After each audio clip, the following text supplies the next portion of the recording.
Call the Town of Rome Board meeting to order for Thursday, January 5th, 2023 at 5 p.m. Number 2, roll call starting from my left. Jamadi here. Minter here. Asdell here. Barahide here. And number 3, certify a posting of the meeting, please. I certify that on Tuesday, January 3rd, 2023, the agenda for the Town of Rome Board meeting for Thursday, January 5th, 2023 was emailed to the Wisconsin Rapids Tribune at 2:57 p.m., posted at Rome Town Hall at 2:50 p.m., at Quick Trip LLC at 4 p.m., and Nagusa Port Edward State Bank at 3:55 p.m. Thank you. Number 4, can I get a motion to approve the agenda? Move to approve the agenda as written. Second. Any discussion? All those in favor, please signify by saying aye. Aye. Aye. Any opposed? Motion carried. Number 5, Pledge of Allegiance. Please stand, please.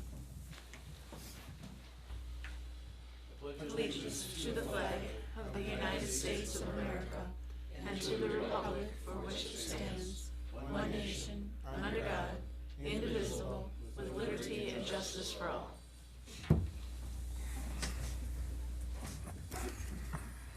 Number 6, citizen comments. Any cards turned in? No. Just the one, okay. Number 7, informational updates, meeting recaps, recent correspondence, current events, and announcements. Lori? Start. Yes, please. I just had a question for, Jamie, you attended that meeting on December 9th in Madison, for the deer population. Could you just give us an update on that, please? Sure. So there were 3 groups. Our group was about the white-tailed deer population. There was a group that dealt with turkeys and their movements towards mail carriers, and there was a group that dealt with geese, all with communities within Wisconsin. It was about a 15-minute presentation that was put on by the UW students. I did film it, so I do have it available.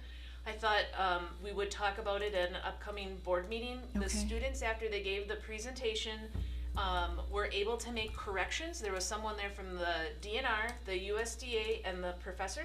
They gave them some feedback on the presentation. They could update their materials and then submit them for the grade.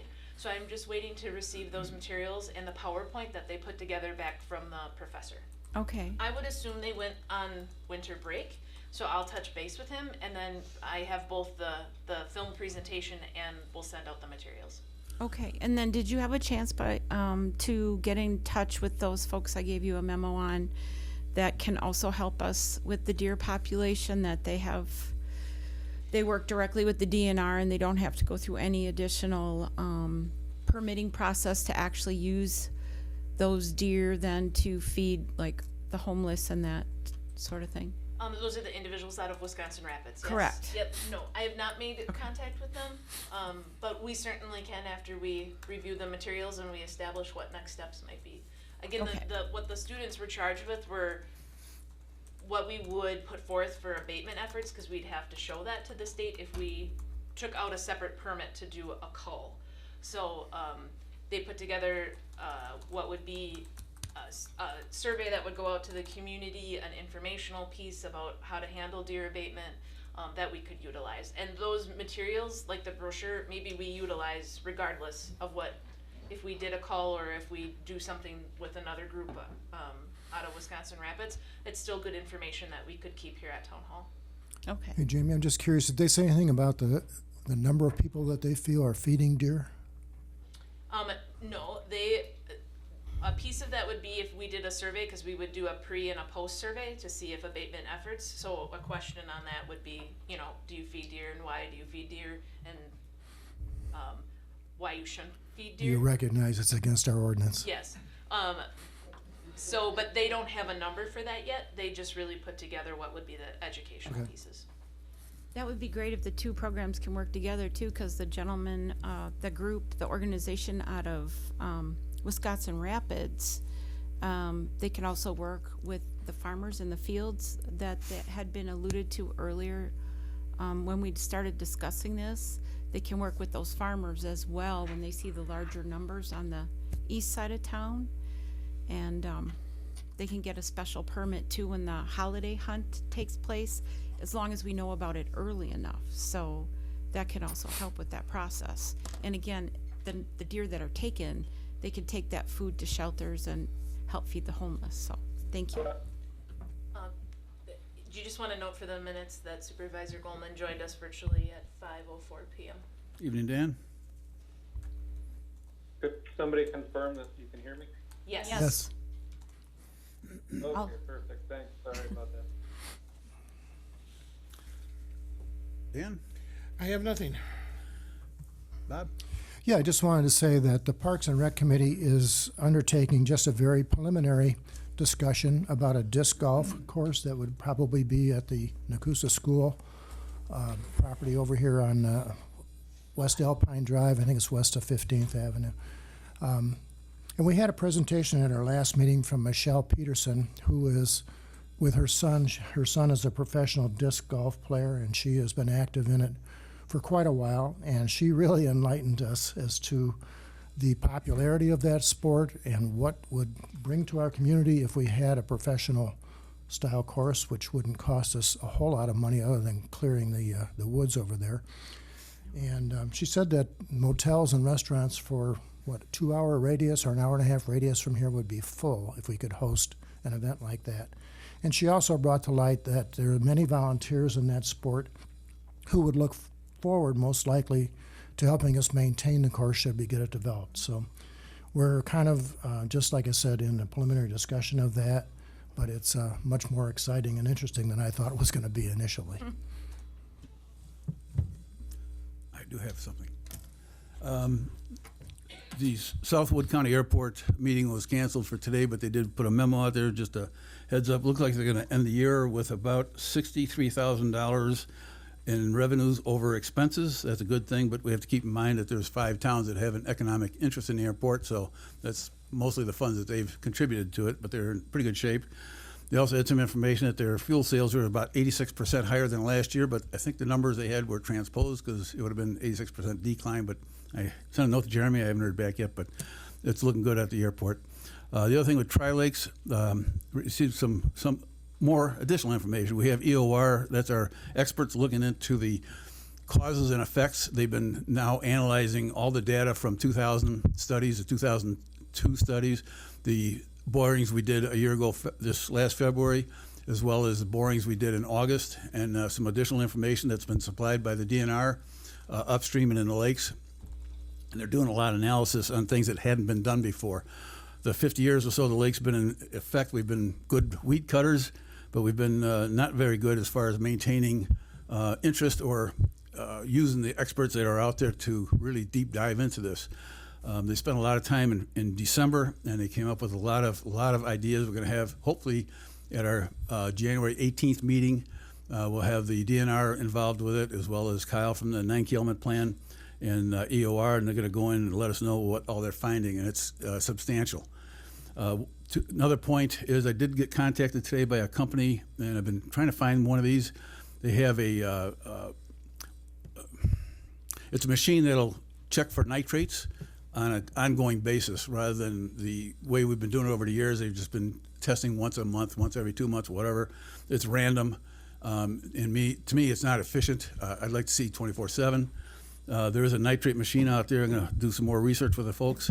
It does a test every 15 minutes. So if we have an event or if we have release or when they're planting or anything like that, we will know what's going on with the water coming into our lakes. There's another machine out there that does the same thing for phosphates, but I was looking for one machine that did them both. Haven't found one, but 2 machines, I'll take it because we'll get pretty much 24/7 data coming in, and we'll have a lot better handle of what's actually happening with our lakes. So, Yeah, I'd also like to add, we've had increased interest from the DNR in helping us, and that is a refreshing thing to hear. substantial, yeah. They've actually been in communication and are working together. Yep. Okay. Sorry. That's okay. That's good stuff. I did just pass out to the supervisors before the meeting, but we got a really nice thank you letter from the Rome Makers HCE for home and community education. So thank you to them for that nice thank you letter. The Rome Indoor Market is next week, Friday, from 12 to 3:30 p.m. So next week, Friday the 13th.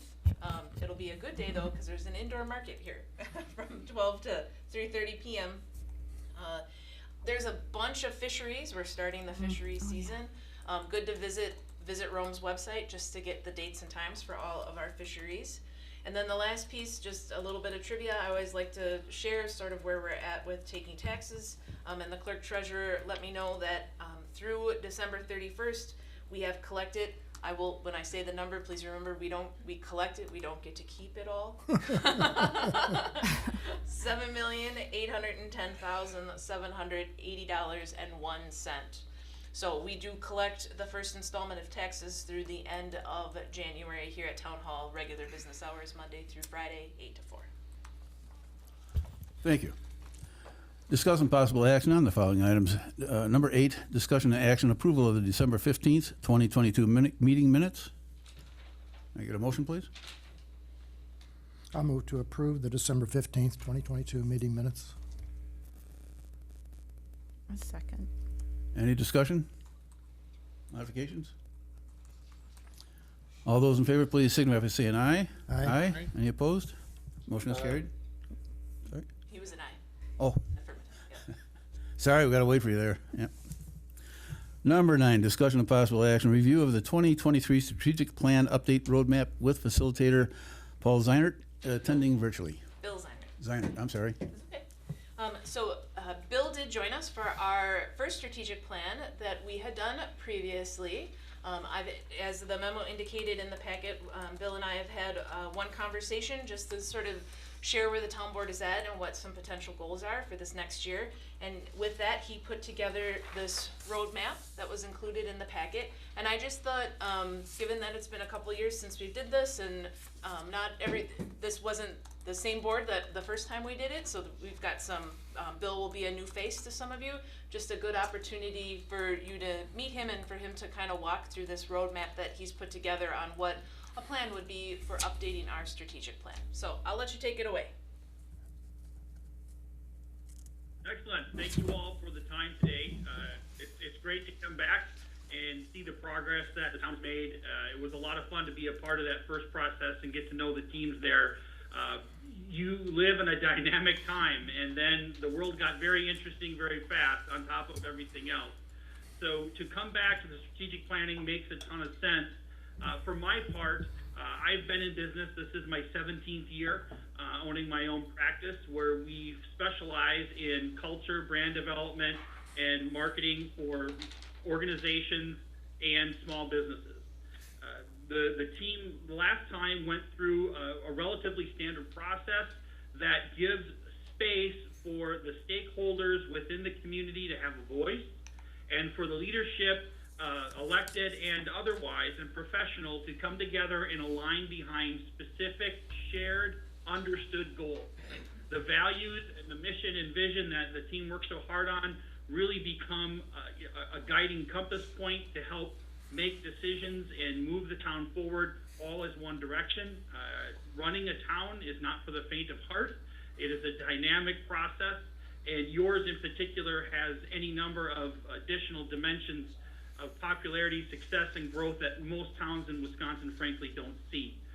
We do strategic planning for a handful of folks, not unlike yourself, and you've frankly got some really exciting things going on. Our process is relatively straightforward. I'll admit, while we provide the structure and the space, your team really does the heavy lifting, and that starts with a listening process, and that's the first part of that roadmap. We call it priority alignment, and it's that opportunity for each of the stakeholders to speak into and share their perspective before we really get started as a group. That way, whatever time we choose to spend as a group is time well spent. There's a clear beginning, middle, and end, and that when we invest in that sort of time, you're getting meaningful and projectable output. Priority alignment last time and could this time include a public survey, which allows for some measurement of your constituents' priorities, and that gives you another data point. It's not a report card. It's not an absolute mandate. It is an opportunity for everyone to be heard. Unless things have changed quite a bit, sometimes you have some snowbirds and some things, to people who might not be able to speak into the process in person. This gives them an opportunity to do that virtually and really lays the groundwork for the next two sessions. Now, I'll pause there just for a second. If anybody has any questions about that first part, and then if not, I'll continue. Bill, I would just add that first part, you've noted on there that it would also include that the board would again look at the mission, vision, and value statements, that we would do a review of those. Yes, exactly right. And perhaps those are fine as is, or if the team has, that is a living document, right? We build it with the best intention and input at the time. Once it's been, released into the wild, if you will, you are going to know what's working and what might not be working optimally. So this is that opportunity to course correct any of those parts and pieces, or clarify as we've worked things in progress, actually using these parts and pieces and how we make decisions. It's not uncommon to tweak it from time to time. So that absolutely is part of the process. There's also within this the opportunity for virtual one-on-ones with any of the stakeholders, whether that be board members, professional staff, whoever it might be, to essentially provide for an opportunity for them to share perspectives, to help, frankly, get me a little bit more fluent in what's happening right now on the ground within that. I'm not here to make any decisions or to nudge one agenda one way or the other. It does help, though, for me to have a reasonable understanding of what you see as the challenges. And then we can bring that together as a group, because everyone's perspective is going to be subtly different, and we want to figure out where there's agreement and if there's a gap somewhere, we want to understand where it came from and how to bridge it.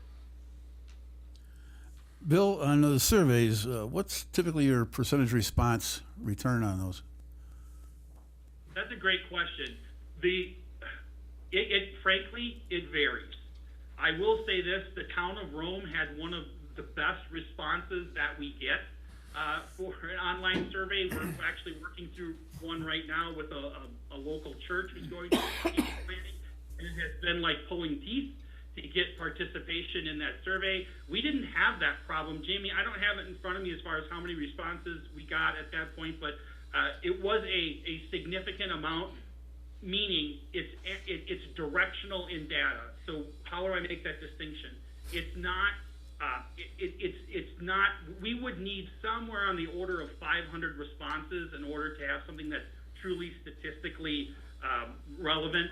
We're almost not going to get that far. However, it doesn't mean that data isn't insightful, that you can't glean some insight from it. So I don't know if that's a long answer to a short question. I don't have the exact percentage, other than to say that the town of Rome steps up. I was pleasantly surprised last time. Hopefully we would have a similar response. Thank you. In addition to that, Bill, do you have, in that pre-work for the first priority alignment, do you have any public interaction, like a public workshop, or invite them to a gathering where they can have public interaction with you? We did not include that in this set of options. We did do that previously in the last 4 years, and it wasn't a standard public meeting. I think, Jamie, there was some sort of process where some people volunteered and want to speak into it, and I think other town stakeholders were maybe tapped on the shoulder and said, hey, would you mind coming and sharing your take on it? And part of that was the work towards that value set that you see on the wall. Part of when we build values is we want to see as best we can that each of the stakeholders has a perspective and that we can capture it. That doesn't mean we're always going to agree, but what it does mean is that for core issues like values, mission, and vision, we've done due diligence with the constituency, and while perhaps we didn't talk to everybody, they did get an opportunity to speak into that. So if that's something you'd like to see added and the team feels strongly about it, let me know. We can certainly work that through. In cases like this where the mission, vision, values work is more or less cemented in, we typically don't go to that extra expense and time But frankly, you're gonna know your town way better than I ever can. And if that's something you feel like is important, then I have ears for that, and we can work it through. Thank you. Once we've done all that collection and that preliminary party alignment, then the rubber hits the road, so to speak. We go into the directional phase and the methods phase. The directional phase more or less brings together the input from the survey, the individual input from the stakeholders, and we bring that together with a little bit of pre-work for a SWOT analysis. What we found is that, especially over the last several years, we can quite effectively bring together a basic SWOT analysis with that group and bring that prepared to the first session versus spending time within the first session creating and ideating some of those parts and pieces. So we do that as pre-work, and then when we get together, last session time we did this, we focused on half-day sessions. That way the staff is not sequestered for a full day. There's still a town to run. And if memory serves, we had a little excitement the last time we had one of those sessions. You were in the middle of constructing, I think it was the new fire hall, police department. And we hit the gas line. So, yeah, it was, so we need to be flexible in this process. We want to be accountable to the timeline and keep projects moving, yet we understand that everybody is doing multiple things at one time. And we respect that by keeping these to 4-hour sessions. And then bringing the people together just for those. Out of that first session, that's where we start talking about those big, hairy, audacious goals. If you've ever read the book Good to Great, I didn't invent that in any way, shape, or form, and it works. So I'm not above reusing what I've seen work well, and that really lays some of the big picture groundwork. We complement that big picture thinking with wise and SMART goals. SMART goals are what they sound like, where we really get into the measurable aspects and things that are time-bound. The WISE goals are a complement to that, not a replacement. The WISE goals are designed to make sure that whatever specifics in the SMART goal we're aiming for, that's in alignment with our mission, vision, and values. That we're still working towards not simply projects, but projects that advance the agenda and of the community, if that makes sense. So we document all those parts and pieces. We brainstorm those out as a group. We do some breakout work, depending on how many people we have. And we come away from that half-day session with the BHAG, the WISE goals, and the SMART goals laid out. And that's a lot for a half day. We bring those back then for the final half day, where we get into granular detail. Again, with some breakout groups, we go into those SMART goals, and we look to develop what are those specific indicators that you as a governing board are going to need to see. What can you hold professional staff accountable? What timelines make sense? It's not to say that we have a crystal ball and we can define every possible twist and turn, but what we can do is agree on priority and agree on resource allocation and then go forward. You know, there's an old saying in boxing that everybody's got a plan until they get hit. And strategic planning isn't that much different. We don't know what the world has in store for the town of Rome in the next year, 2 years. I mean, heavens, we went through 2020, so anything can really happen. And the strategic plan isn't designed to necessarily account for every possible twist and turn, but what it does is it gives you it coalesces that important stakeholder group around priorities. So when the unexpected does happen, everybody is on the same page, or as much on the same page as we can when it comes to amending those goals, when it comes to amending those timelines. Things are going to happen that we can't foresee. We say plans in sand, goals in stone. So we're about chiseling some of those goals in stone at that process, recognizing that the staff has to maybe plan and replan to accommodate whatever the future might bring. And At the end of that process then, part of the output of that is a one-sheet explanation. This is a public PDF that we hope is a simple guide that helps people understand where the emphasis and focuses will be, what's important about it, what are some of those timelines and next steps, so that anybody who has an interest or a stake in the success of Town of Rome can look at that and understand the general direction. And where they say, where those half-day sessions say board and staff, that would be the department heads and the town board. Yes, generally speaking, if there are others, and again, you folks know who the stakeholders are. Not everybody who is a stakeholder has a department head title. We want to keep this to a reasonable working group in all fairness, so, you know, we don't want 25 people in the room trying to work this out. But that being said, you know who make the trains run on time. And if somebody needs to have a voice in this process, just point towards them and we'll figure out the best methodology. So for this evening, again, I wanted to make sure everyone was comfortable with this roadmap. I did hear the piece about potentially adding some additional public input into that priority alignment. Maybe we want to have a little bit more discussion on that. But then if the board would be comfortable looking to get some adoption of this roadmap, because that would kind of outlay what would be next steps to keep going with the process. Yeah, I think we've got to, I think you laid it out quite well. I think we move forward with this.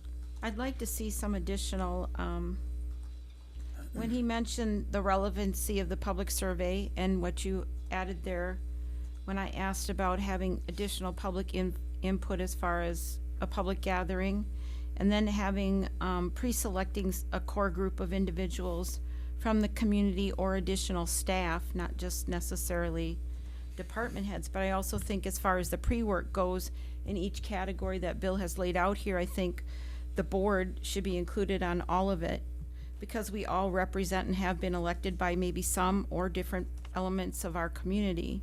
So I think it's important that we include everybody in the pre-work and maybe some of those half-day sessions, not necessarily all department heads, but maybe different people that we select from our staff, because I think we all have different things that we can bring to the discussion for setting values for the future, mission statement, and goals.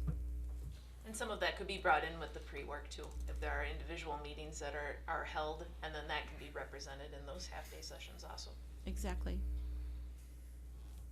And so when you say public gathering, you're thinking open house, evening meeting, time that Bill would actually be here in the community, that we would have some sort of opportunity, and then if there would be additional one-on-one meetings, those could be a mix of phone or virtual, or on the day that he would come here for a public meeting? Facilitate it with a group of community members, sure. Okay. And then as he stated, if we, you know, pre-select a core group, maybe even from some of our communities or other people outside the community that haven't been involved before, that may have something that of value to add, that may be interested in participating. And I think the way that we worked this last time was we asked the board to send me individuals that you wanted me to reach out to specifically to have a one-on-one meeting, and then we also put out a notice on the website to say, would you like to meet with Bill? And we had individuals from the community that said, yes, I would, I'd like to have a meeting with Bill, and then it was scheduled, and I forget, Bill, they were like 15 or 20 minute sessions that were here in the room, and it was like a day and a half, and they were scheduled back to back to back. Yeah. That's absolutely correct. We put together a facilitator's guide for a 15 to 20 minute conversation. When applicable, we did it in person. We did some via phone for folks who were out of the area over winter, and used that all as kind of the baseline for this, and we certainly could accommodate that again. It's hard to get too much input in this. I will just caution though, it is important, and we cover this in the facilitator's guide, that we're there to listen and take notes, and we don't have an agenda.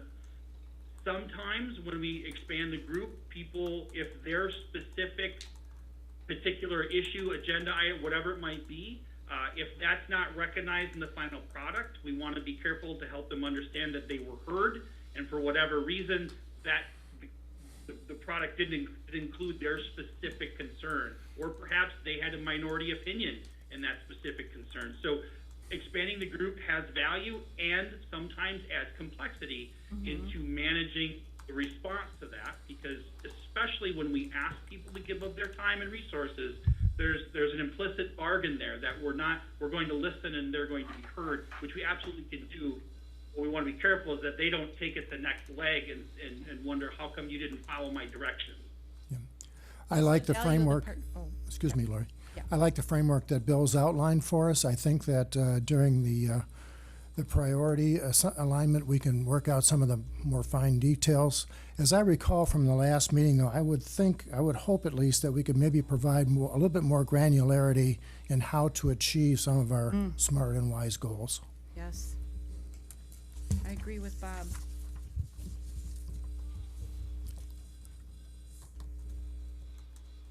Excellent. We can absolutely do that. And some of that is going to come in the form of some pre-work from the professional staff, and some will come as part of our group together.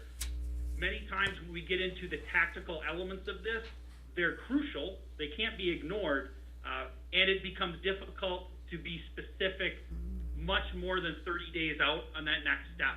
Simply, many times there's information that needs to be collected.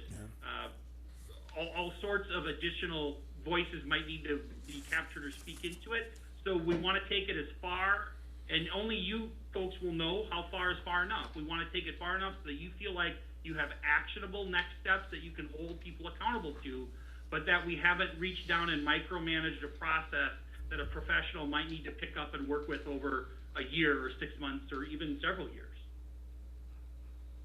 I agree with Bob, Bill. I mean, I know what he's saying, but I understand what you're saying, Bill, but I look back over what was developed for 2019 through 2024, and it's just almost too general that it seemed there was nothing specific to that was achievable. It's just too general. So I understand you can't get Well, too I think we thought some of our, especially our big audacious goal was achievable, and then we spent a lot of time working on that and decided maybe it's not quite as easy to do as we thought. Right, and I'm not saying that that's bad, but I'm just saying I understand what you're saying, that maybe we need to be a little bit more specific Yeah. in this, that it does seem a little more achievable. So I get what both of you are saying. So if we can just identify some of those points in here a little more clearly. I think a lot of that'll come out in the survey. Agreed? Maybe in the survey, but also amongst ourselves here, that it's identifiable for staff. Yep. And for us, ourselves. Because it is a big, I mean, it's an expenditure, so it's something that we have to say that was definitely worth the time and the money we're spending. Jamie? So I'm hearing we're comfortable with the process. Yes. Not that we necessarily need to add into that priority alignment, that additional gathering piece, because we'll kind of work through that as we start the process, or we do actually want to see that added as a bullet point for an additional public gathering. Yes. I only ask that because I'm sure having Bill come here an additional time is gonna adjust that end price. I think maybe remain fluid on that at this point. Could you please remind everybody what the cost of this is? A total estimate is, Bill has a range, $9,740 to $11,950. And I would assume that will just depend on, work time that's put in to, after the survey and compiling that data, and depending on how many times we might go back and forth, if the SWOT wouldn't represent what we thought maybe we were going towards, that sort of thing. Well, you've heard what we've discussed here tonight, so are you prepared to give us some sort of estimate on what we've discussed here tonight? Or would you need to come back to us with some sort of figure if we make a motion here based on what you've heard? That's a fair question. I would want to go back, crunch some numbers, and give you something in writing so that there was absolute clarity as to if there is an increase, what exactly are you paying for? That would be a And what good that idea. might look. All right, then I make a motion that based on what we've discussed here tonight, that we make sure our clerk has everything identified clearly. I'll make a motion that we proceed and get an estimation on what we've discussed. You go back and get that estimation. And we'll bring that back to the next board meeting. Yes, exactly. And that was, January 19th is that next board meeting, Bill? Very good. That won't be a problem. You'll have it far ahead of that. So we get it all in writing, exactly what we've discussed and how much that will be. Exactly right. Is there a second? Yeah, was there a second to that motion? I'll second. Any further discussion? All those in favor, please signify by saying aye. Aye. Any opposed? Aye. Sorry. Supervisor Goldman, are you in favor or are you opposed? I'm sorry. In favor. Thank you. Thank you. Remember to pause. Sorry, Yes. the delay, I don't hear it. It was That's- quite. all right. So, Motion carried, by the way. Bill, you're welcome to stay for the rest of the meeting or drop off, whichever you prefer, and then we'll be in touch.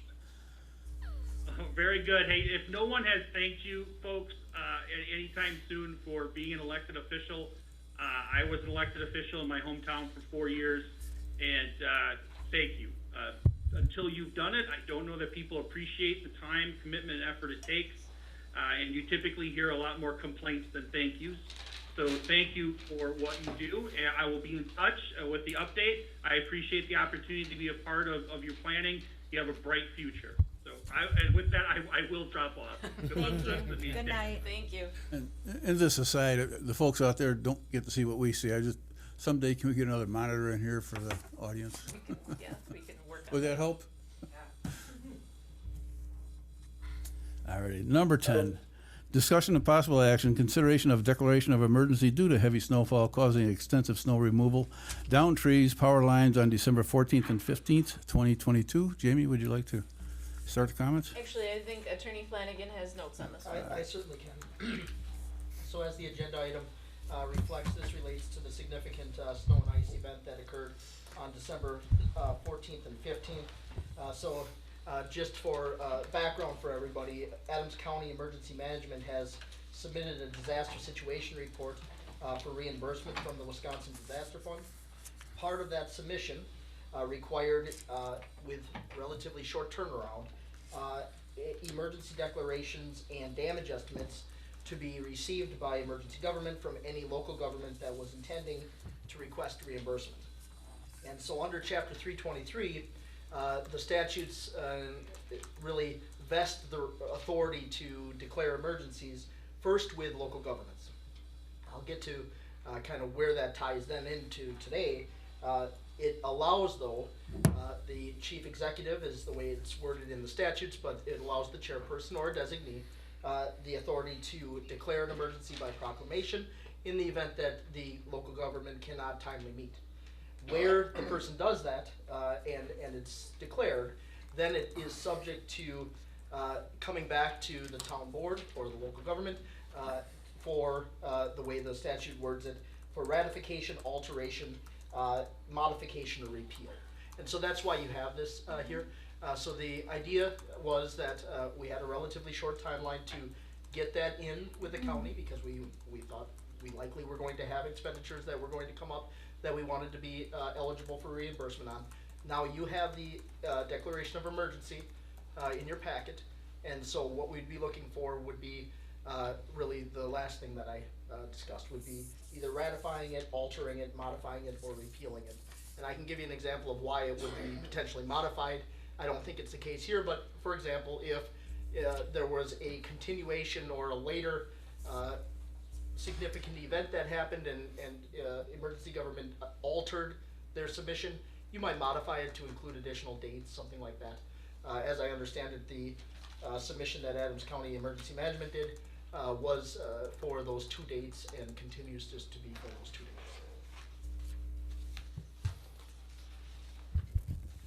Okay. Move to ratify the declaration of an emergency event for the weather events on December 14th and 15th. I'll second it. Any discussion? Yes, I have a question. What does ILC abbreviated mean? It says the cost for labor, not including ILC. Oh, that's the next agenda item, so Brad will cover that Oh, in the I'm sorry, report. Yeah. okay. Any further discussion? Dan? No, Well- I'm good. Okay, all those in favor, please signify by saying aye. Aye. Aye. Any opposed? Motion carried. Thanks. All right. Number 11, discussion only, update on the cleanup efforts related to the snowstorm on December 14th and 15th, 2022. And we will have Director Martinson come up to the podium to talk through. He did give a summary of the cleanup efforts that are related to the snowstorm. So let's see how you. Like Jamie said, I provided that update. Does anyone have any? It's fine. Your head will just be kind of big for Supervisor Bowman, so we're gonna just adjust a little bit. Nice haircut, Brad. Does anyone have any questions now on the summary that was put together Okay. for those days? So And, Bob has Yeah, one. ILC, what does It's that your mean? incidental labor cost, which Amy and Jamie can probably better explain. That's your insurance, vacation, everything outside Like your. accruals for Yes. whatever. Your benefits, that, Benefit yeah, the package. all-in cost, not just the hourly rate. So we did have a lot of, questions related to the storm. It was a more significant storm that we've experienced for some years that's ahead of Christmas. Obviously, it was declared a disaster, through the county, which is why they had asked for the declaration. But we had a lot of questions, and we thought this was kind of a nice timeline summary just to provide about all the work that was going into those days to get cleaned up from the storm. Some of the questions I received had to do with what our basic guideline, and I had forwarded these on to Jamie. The basic guidelines for snow plowing our main and secondary roads when we have, because the ordinance reads 3 or more inches, but it says nothing about when we're gonna plow our main and secondary roads. I think since that's not on the agenda, we really shouldn't be discussing that because people don't have the opportunity to come and speak their opinion on it. Attorney Flanagan, would you say that's outside the bounds of what this? Well, is the question related to the efforts of December 14th and 15th? I mean, that's, It's only because more related to the policy, and Update on cleanup efforts regarding to the snowstorm on the 14th and the 15th. People were concerned why the secondary roads didn't get cleaned. I think the secondary roads did get cleaned. It did take more time to get them cleaned because of the number of downed trees. In addition, then you'll note after, it wasn't related to the 14th and 15th, but then later that week before the holiday, the roads were scraped when the weather did warm up, and it did allow for them to be scraped. So the town does have a snow emergency that does have 3 inches in the snow emergency. That has more to do with making sure that there isn't cars that are parked that would interfere with plowing. Snow, we don't have a guideline. What you're asking is, we don't necessarily have a guideline that's related to this many inches equals all roads are plowed, because it is done on a storm by storm basis. Okay, we had between 10 and 12 trees down on our circle. So I know they had to remove the trees. I know other people called and asked me about that. The trees had to be removed before they could plow. So I know what it says about a snow emergency. So there's no standard for plowing secondary roads, because our road did not. Okay, Not based on you inches can't of answer snow. the question. Got it. Maybe I can I'm not clarify. asking inches of Let- snow. Maybe I can clarify a little bit. I don't really get on social media and converse much at all, but I do follow it to get a feel for things. I did see some of the comments on there, and that's when I called Jamie and asked her to put a letter out there, which she did do, and it was circulated out, and it really stopped a lot of the comments that were coming in. They had to understand that we had around 50 trees, I think, down, somewhere in that range, and that just threw a wrench into as far as getting all the roads done, but they were all plowed. yes. And then originally, when we did fill out this declaration of emergency, I think we were looking at, was it 280 hours at that point, or 180, somewhere on there, and it went up substantially from that point. So, but the guys spent a lot of time. They did a lot of work. I think they did a good job. I mean, considering what we had, heavy, wet snow, yeah, they did a good job. Yeah, and I will say, I would like to thank our public works staff and our police department. They worked very well together on this event, between the police department standing by the trees, waiting until we could get there. The staff, it was a situation where everyone could have easily panicked and got chaotic, and everyone handled it very well and went about their business. And worked very well together. Everybody is very thankful for our staff, our police, and our fire department. Nobody said they weren't, as am I. Everybody is. We just wanted to understand what the policy is for snow plowing. That's all. That is all. Everybody is thankful for the staff we have and the hard work they did. I saw it, we all experienced it. We just want to know what the secondary road policy is for snow plowing when there's that amount of snow. That was the question. What There is are no- you looking, Lori, what are you looking for? Because I think if we go back in the meeting minutes, there was probably 30 minutes of conversation about this last winter too. Yes. I it wasn't was. on the board Probably last year winter. before that as well. I wasn't on the board last winter, Dan. That's the why I'm asking, and that's why I'm asking. But Yeah, we- again, there is not a, this storm equals plow, this storm equals plow this, right? There isn't, that equation doesn't, there isn't something in writing that exists. It is all dependent on Is the there a storm. map that shows which roads might get plowed and when? Because some people were stuck and couldn't get.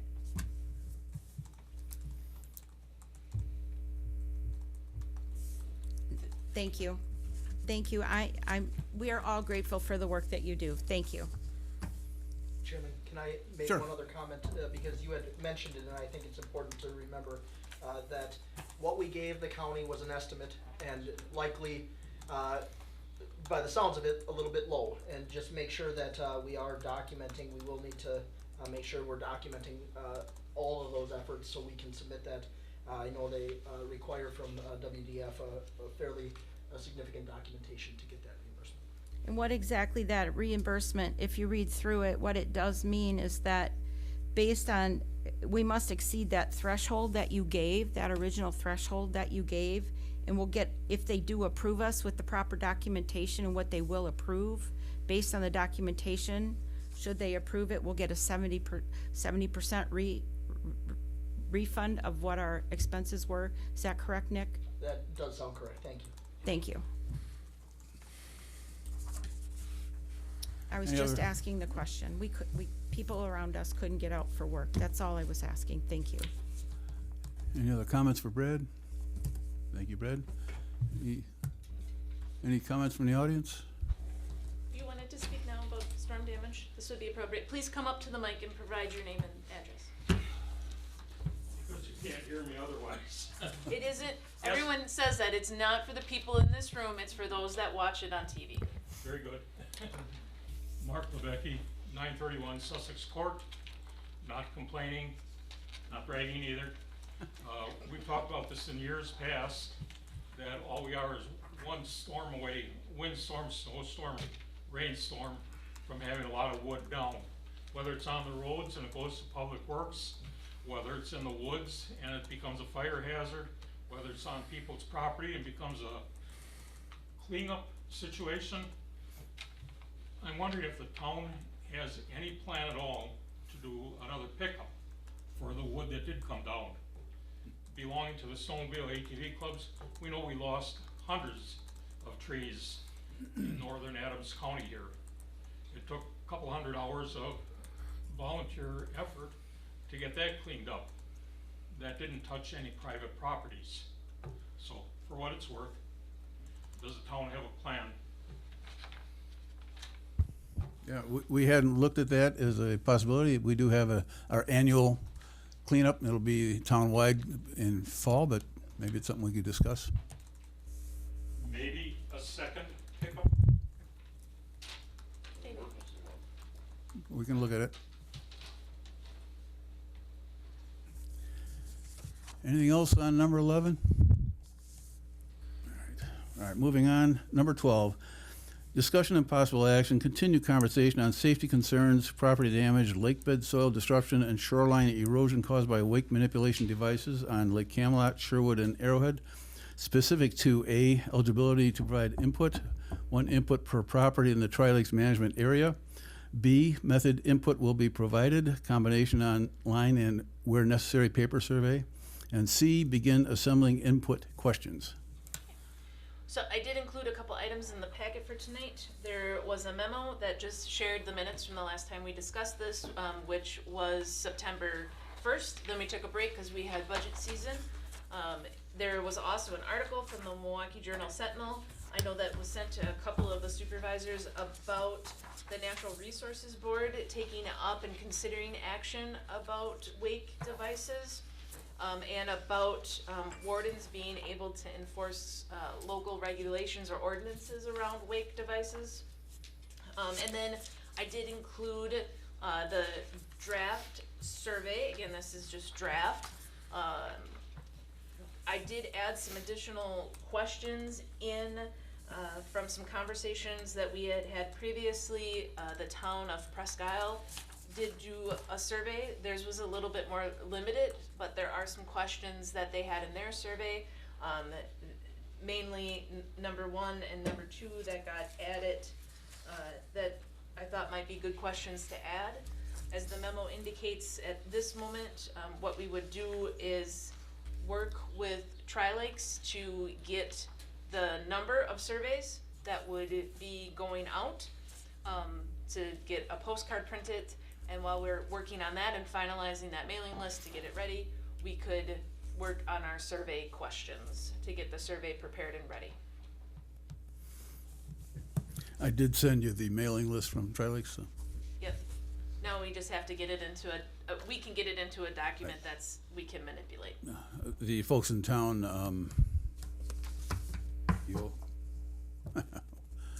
the folks in town we deal with Yeah, mailings. ODC. ODC, yes. They actually have a whole format to handle that, so. And it might be just easiest if once we would have a postcard developed, we would send it to them to have, they also do our water utility mailings. They're very familiar with the mailing process. Yeah, they won't share the actual result of the mailer with us as far as mailing addresses. They got proprietary information, I guess, on that. So, questions? I just have. Can we talk a bit about the survey question? Sure. Number 11 and 12, which are related, I guess I'm not quite understanding what activity would be in transition with a skier for a prolonged period of time. It's like, I know how I want to answer it if it says in transition, but I guess the question gets a little confusing to me the way that it's currently worded.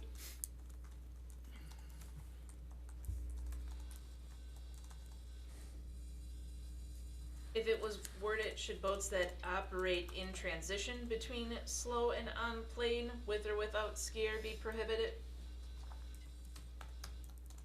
Well, I'm just trying to, what activity includes a skier where a boat is operating in that condition? I think it'd be wake Other than surfing. potentially pulling a very small child. So Supervisor Barheit had just said wake surfing, but we do ask the question about wake surfing separately, Right. so maybe we could just delete those questions.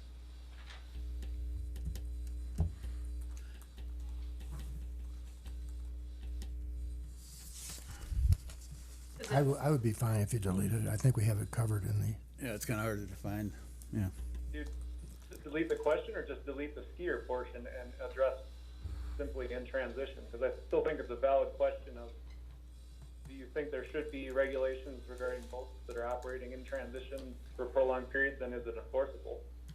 I think that's valid. So with or without skier would just be removed. Yeah. Okay. I don't, what do you all think?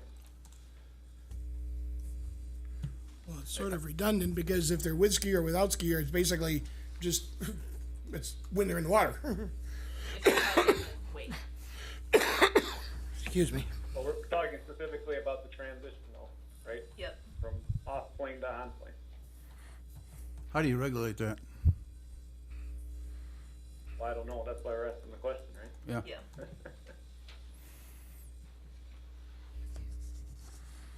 There's a lot of subjectivity in that, so my natural inclination would be, you really can't regulate that, not fairly, but. Agreed. One thing I noticed on the survey, and was this draft pretty much from Presque Isle? Some of these? No, These no. are- Presque Isle asked several less questions. They really just asked about, are you in favor or not in favor, and why? All right. Well, there's really nothing in here about personal safety, damage to property. do we include some of that?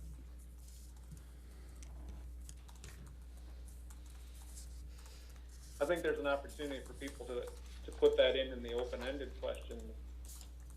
I guess, some of it comes down to a good survey doesn't lead you to any one particular answer based on how it's written, right? Good point.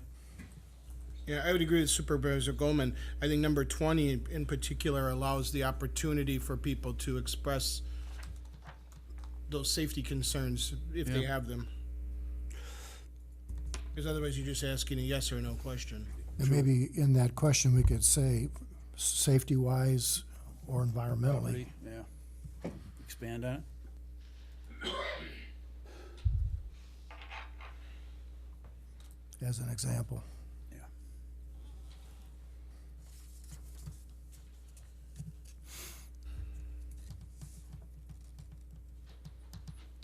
And maybe I would make that into two then. Maybe I would talk about, have you had a personal safety or have you had a property damage? I could then make those both yes, no's, and ask for them to expound.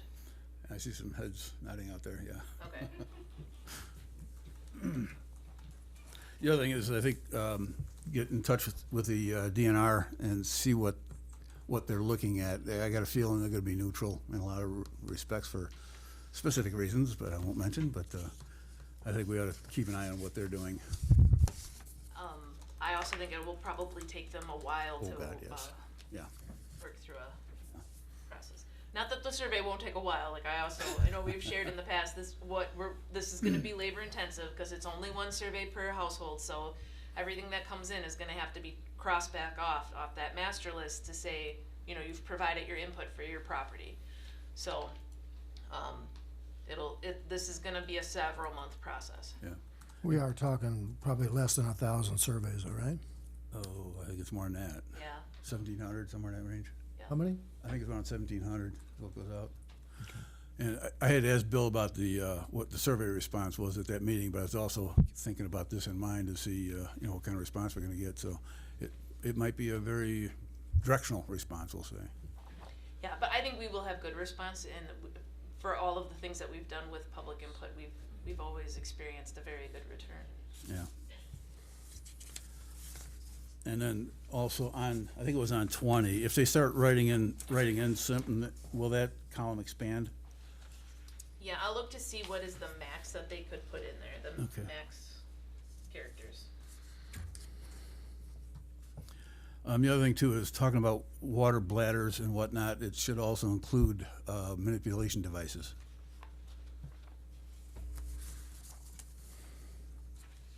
On the free-form input, max, yeah, but don't allow an essay to be written either, because somebody's gonna have to tabulate, and categorize the responses from those questions. Yeah, reasonable max.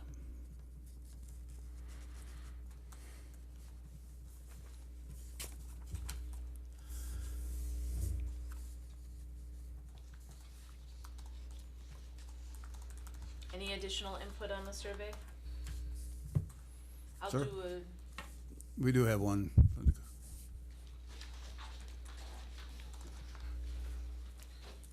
Tom Kemper, 1113 Kingsway. I just want to know, when can I get I'm kind of computer illiterate, when can I get a copy of the survey, preliminary one or whatever, so I can read it?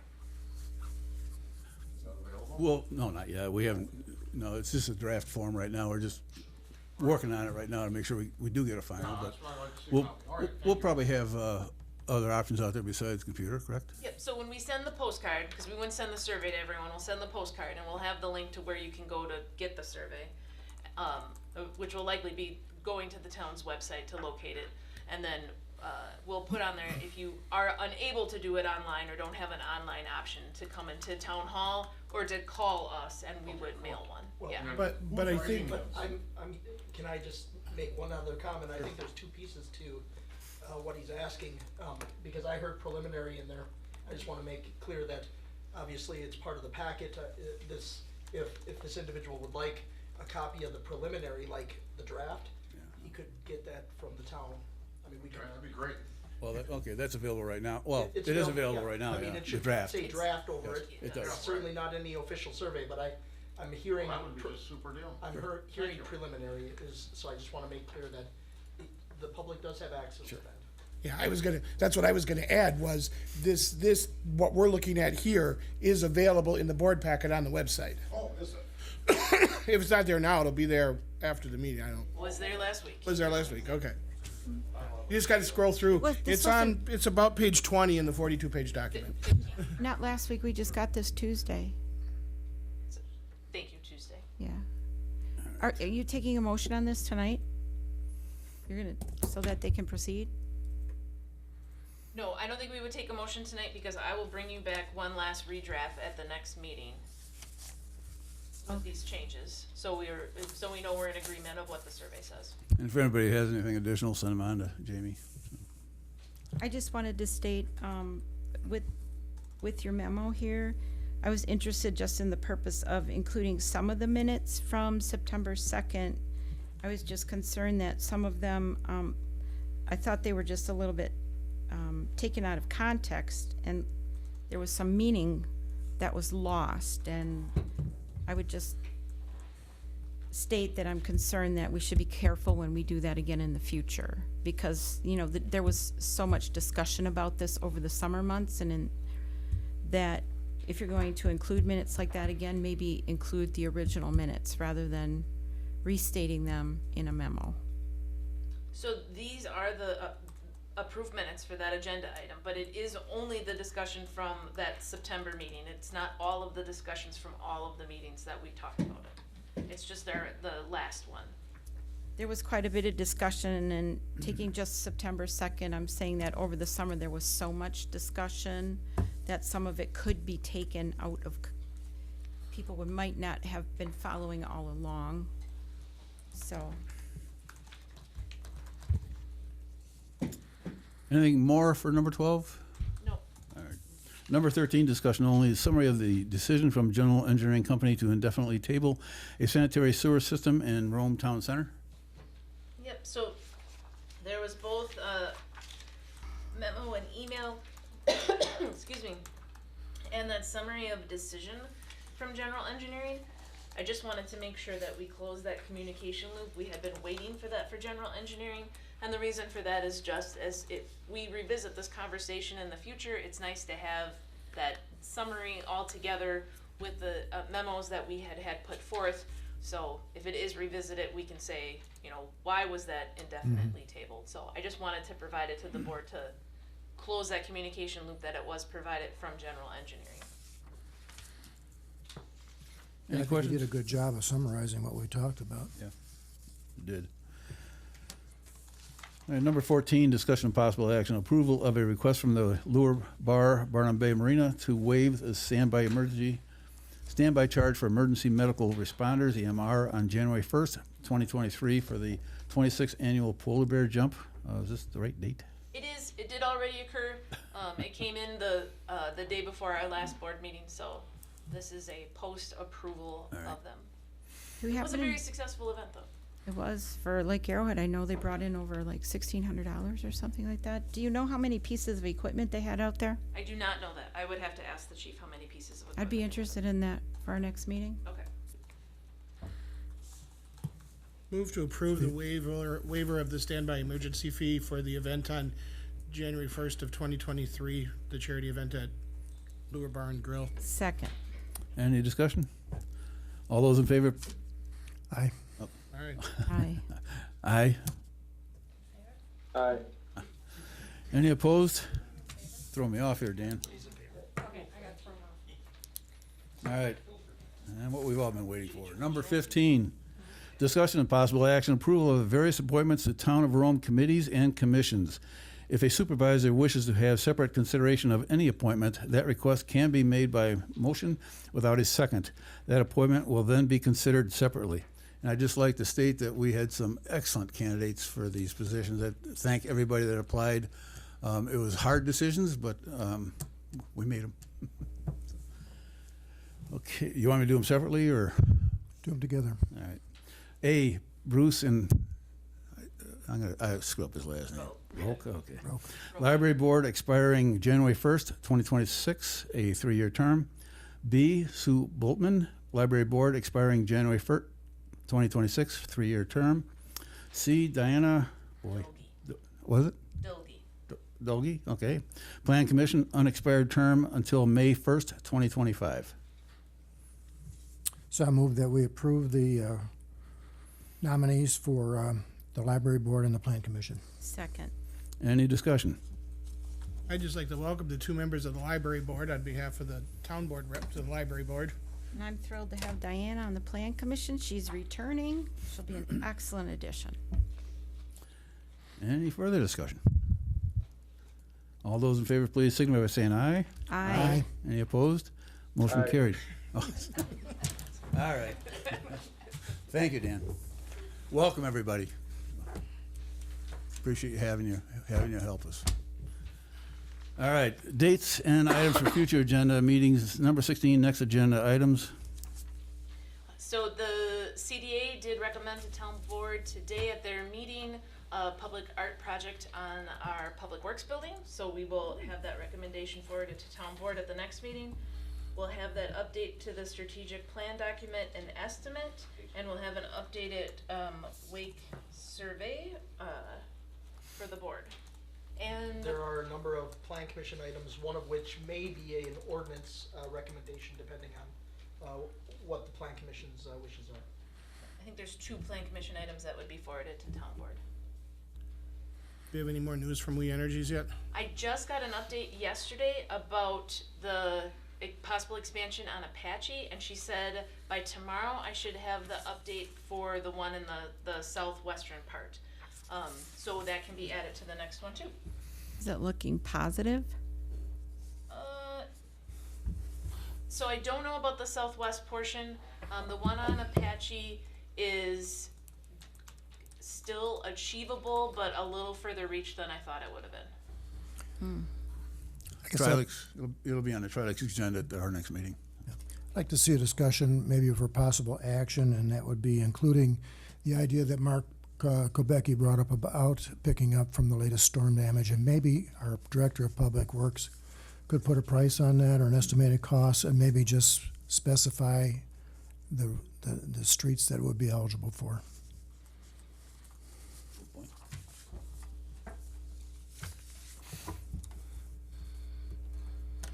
Number 17, next meeting date and time. January 19th at 5 o'clock. I may need to attend that meeting remotely. I believe Supervisor Goldman also needs to attend that meeting remotely, so I can send you both a WebEx link. I'll be in person for that one. My schedule changed a bit. Okay, great. Jamie, you also left us this handout here. Oh, nope, that was for the CDA. Ah. We just yeah. Okay. It's a great handout. Yeah, go ahead and read it. Read it, Bob, and tell I us did. what you think. Oh, okay. Good. You know, motion for adjournment. Do you want to see one too, Dan? I Take a haven't look. seen it. So moved. Second. All those in favor, please signify by saying aye. Aye. Meeting adjourned at 6:07 p.m. Any opposed? Motion carried.